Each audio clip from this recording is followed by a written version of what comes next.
People are constantly sucking up to Trump. Do you think he knows? Do you think he has enough self-awareness? Your leadership, your leadership, your leadership, your leadership, your leadership, your leadership, your leadership. And we hit the best deal. Wrongfully detained American kids by the on behalf of our farmers. Thanks to your leadership. It means leadership. Yeah. Well said. Thank you. I'm not from the United States, but on Trump's inauguration day, I happened to be in the US. So I decided to watch it live.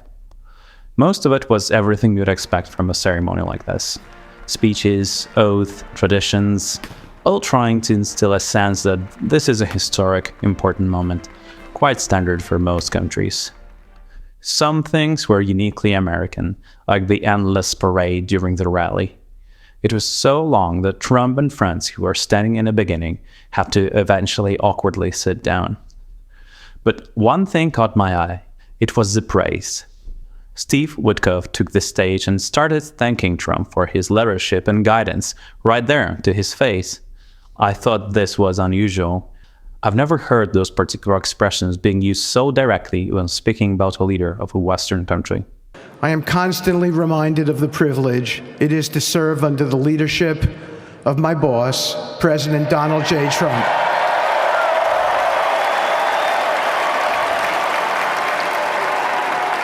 His presidency has provided a clear, bold vision for the Middle East, and it is this vision that guides every step I take in the mission.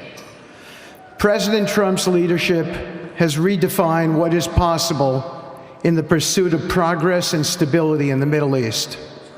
His policies have already delivered remarkable successes, such as yesterday's release of hostages in Gaza. This achievement demonstrates the strength of President Trump's leadership and the respect he commands on the global stage. It is yet another example of his ability to deliver results in the most complex and challenging situations. This was only the beginning, of course. Now it's barely news.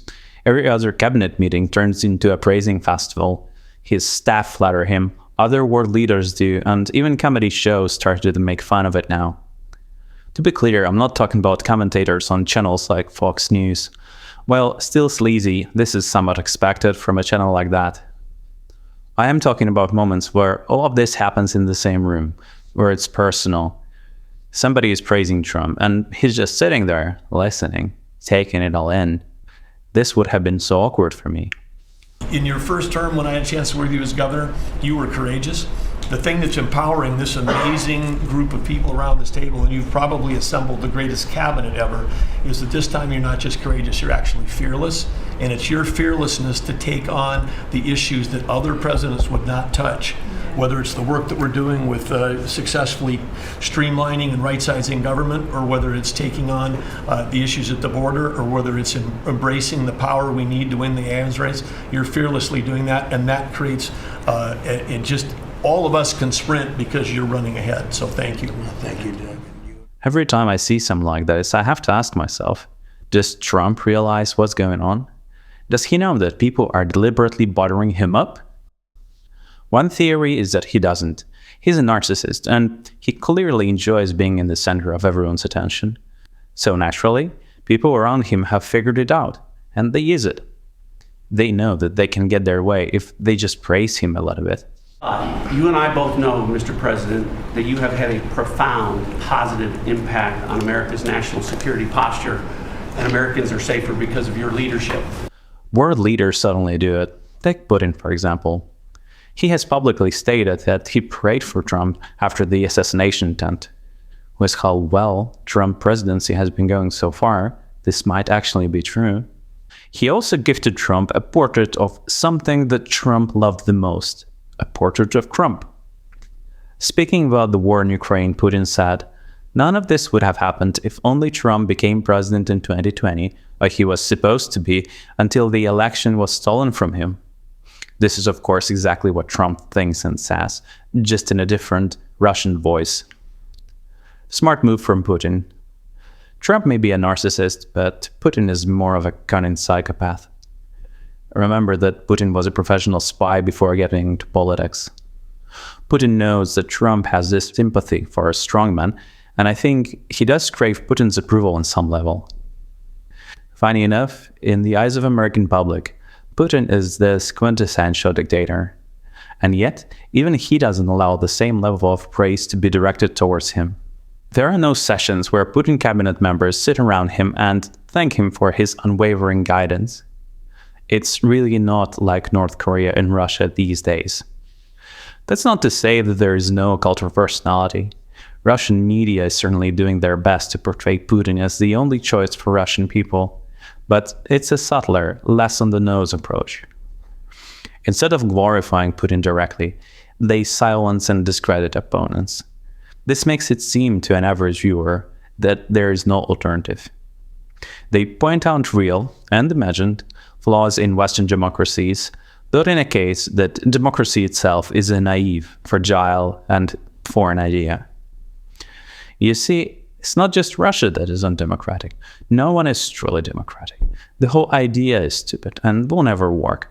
Especially for us, Russians. We were never democratic in the first place. We just don't have the necessary genes. These are not the only tricks that they use, but as you can see, it's less of our glorious leader and more about nihilism and rationalization. But let's get back to Trump. It's not just Putin. Ukraine needs the United States, and Zelensky has been trying his best to charm Trump.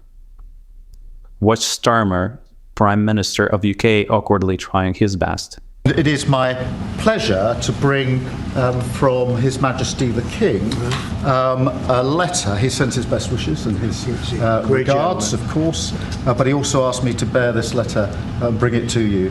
So can I present the letter from the King to Thank you very much. Am I supposed to read it right now? Yeah, please do. Perhaps you'd like to say what that very important paragraph... Yes, so this is a letter from His Majesty the King. It's an invitation for a second state visit. This is really special. This has never happened before. This is unprecedented. And I think that just symbolises the strength of the relationship between us. So this is a very special letter. I think the last state visit was a tremendous success. It was. His Majesty the King wants to make this even better than that. So this is truly historic, an unprecedented second state visit, and he wants to talk that through with you. And that says at Windsor. That's really something. You're a special boy, Donald. You get to meet the king. Is it noble to sacrifice your dignity if you are doing this for the good of your country? I honestly don't know. Alright, so world leaders know what's up, and they're clearly using praise as a tool. The question is, does it work? Is he so self-absorbed that he doesn't notice the attempts? The skeptic in me says no. Surely, even if Trump is oblivious, there should be someone in the administration who isn't. Someone must have told him, "They're playing you, Mr. President." But at the same time, it's clear that he doesn't exactly always know what he's doing or citing. Here's an example. At the end of March, Trump pardoned Trevor Milton, founder of Nikola, the company trying to get into electric vehicle space. Trevor was convicted of fraud for essentially misleading the investors. For example, Nikola, his company, released a video where their prototype craft was driving across a desert highway when in reality it had been rolled down a hill. Two other things you should know here. Trevor Milton donated over $1 million to Trump's campaign. And one of Trevor Milton's defense attorneys is Brad Bundy, brother of the current Attorney General in Trump administration, Pam Bundy. Although I'm sure those two things have nothing to do with the pardon. When journalists asked Trump about the pardon, it became quite clear that he doesn't know too well who Trevor Milton is. What was your reason for pardoning Trevor Milton? Highly recommended by many people, that was taken advantage of. He did a business deal like in Utah, as I have it, and I think he was exonerated, and then they brought him into New York, we had a rough road, I mean, he was exonerated. It was a big celebration. Again, I don't know him, but they say it was very unfair. Basically, I had these fantastic recommendations about him from people that you know very well, all top-of-the-line people. They thought it was a horrible thing. If you want to learn more, I'll put a link to CoffeeZilla's video about this in the description. It's true that every leader is not going to do everything himself and has to rely on other people. The issue with Trump is that we don't really know to what extent his entourage can use praise to influence his decisions. Wall Street Journal had an article about how different groups are fighting for the influence in the White House. The story goes that Scott Bessent and Howard Lutnick had a different take on tariffs compared to the tariff aficionado Peter Navarro. They wanted to change Trump's mind, and here's how they did it. They looked for a moment when Navarro simply wasn't around. They chose a time when he had a meeting in a different part of the White House. Bessent and Lutnick squeezed in a short, unscheduled meeting with Trump to convince him. When they succeeded, they sat there until he tapped out a Truth Social post and then immediately went to journalists to make the announcement. How did that conversation in the White House go? Do they talk frankly when the cameras are off? Or do they keep thanking Trump for his brave vision and then steer him in the direction they need? The press has no idea who the gentleman to my left is. They portray him in all sorts of ways, but I know him as the smartest, most thoughtful, and most intuitive person I've ever met. And it's amazing to be in this room and to work for him. Trump is already quite old, and as he ages, he'll have to rely more and more on his aides. The possibility of his staff using praise to handle their leader only grows larger with time. This kind of reminds me of Antonio de Oliveira Salazar. He ruled Portugal as a dictator between 1932 and 1968. At the end of his rule, Salazar suffered a cerebral hemorrhage and went into a coma. Thinking that he would not recover, he was replaced by a different person as a prime minister. But recover Salazar did. In fact, he continued to live for another 23 months. There was this teeny tiny detail though. His inner circle never told him he was no longer in power. For almost 2 years, his aides basically created a Truman Show around him. He continued to do governmental business. He signed meaningless documents, he had meetings with ministers who humored him. A special edition of a Portuguese daily newspaper was produced just for him, removing mentions of the real prime minister and adding fake stories to make it seem like he was still in charge. Alright, we're not quite there. Trump is not Salazar, at least not yet, so let's give him the benefit of the doubt. Let's assume that he's not just stupid and naive, and that he does know that people are sucking up to him. And yet he still allows it. Why? Is this a show for the viewer's benefit? Is it supposed to convince me that he's a great president? Perhaps that's it. They do it on purpose, as an act of political propaganda. But deep inside, he actually knows what's going on, and he just plays along. Perhaps he thinks that it doesn't affect him. But how could it not?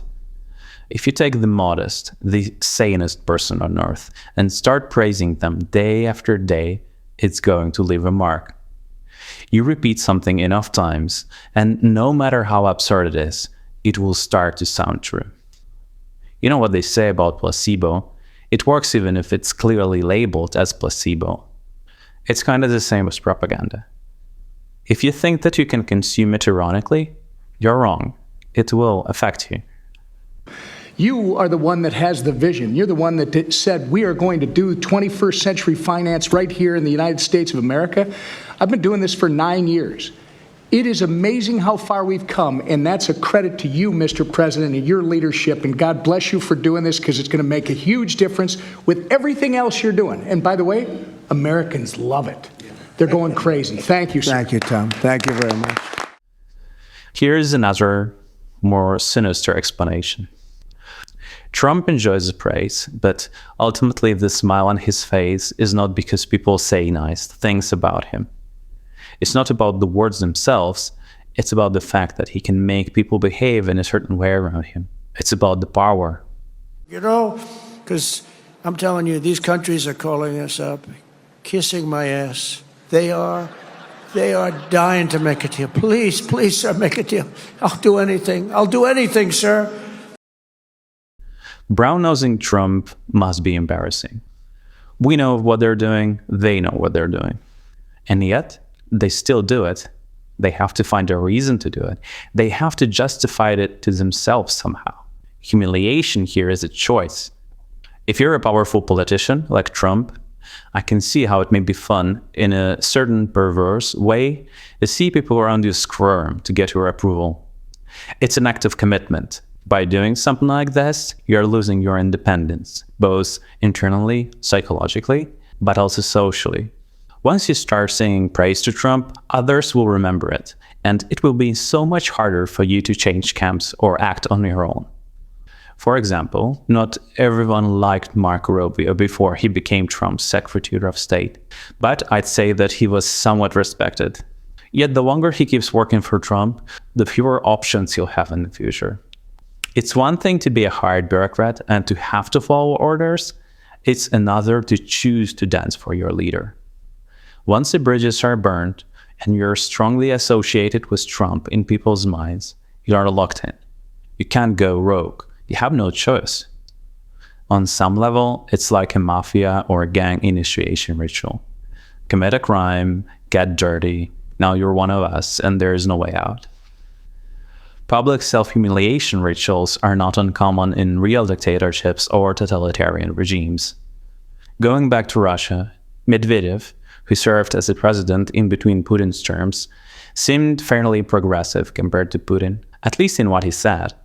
He talked about how Russia needs to modernize, how freedom is better than absence of freedom. He took selfies with Steve Jobs, welcomed Western rock stars, and cooperated with the United States on the international arena. But yet, now he's one of the most bloodthirsty Russian public figures out there. He talks about nuking other countries so much, it actually sounds funny now, not scary. The difference between old Medvedev and new Medvedev is so stark that people started wondering if this is some sort of deliberate self-flagellation to prove his loyalty. You see, at some point he probably had a chance to continue being the Russian president for another term and not letting Putin get back into power. But either because of lack of courage or because of lack of power, he didn't do it. And it's possible that he's now paying for it. He's been given a role of an evil jester for the court's pleasure. Of course, it's just this theory, and there is another simple explanation: alcoholism. Alcoholism can always be an explanation when it comes to Russian leaders.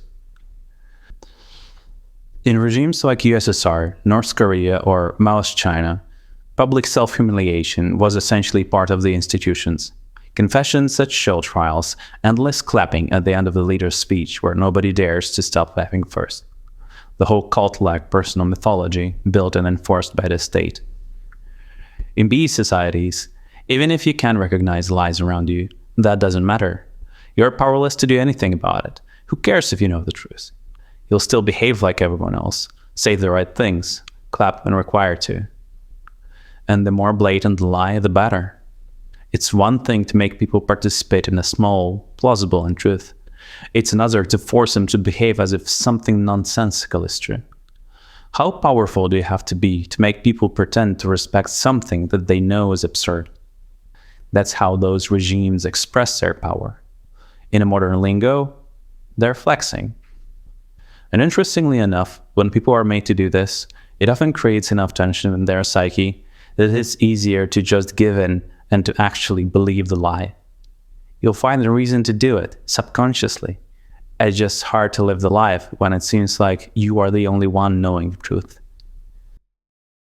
He understands technology, he embraces technology, and he's going to use technology to drive America forward. You know, some people marvel at President Trump's stamina. And here today shows how much a leader the Trump administration and our president is. But he can't be bought, unlike most of the politicians in this country. Your entire life you have stood for doing things that other people thought they couldn't do and accomplishing unprecedented events and achievements. But I really must say the Oval Office has never looked better. One could really describe it as glistening, and I've heard stories about it, and it's true. It's the touch of a confident president leading with optimism towards an American golden age. What you have assembled in your vision is a turning point and an inflection point in American history. You were overwhelmingly elected by the biggest majority. And this is why the unions vote for you. This is why the workers vote for you. This is why the families want you to be the president. And I think they are really, really excited and so grateful for your leadership. And what you're doing now, I think, is a great service to our country, but ultimately to the world. You know, as I told you before, I think God is using you.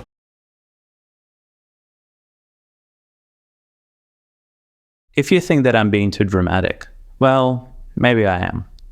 I certainly hope that I am.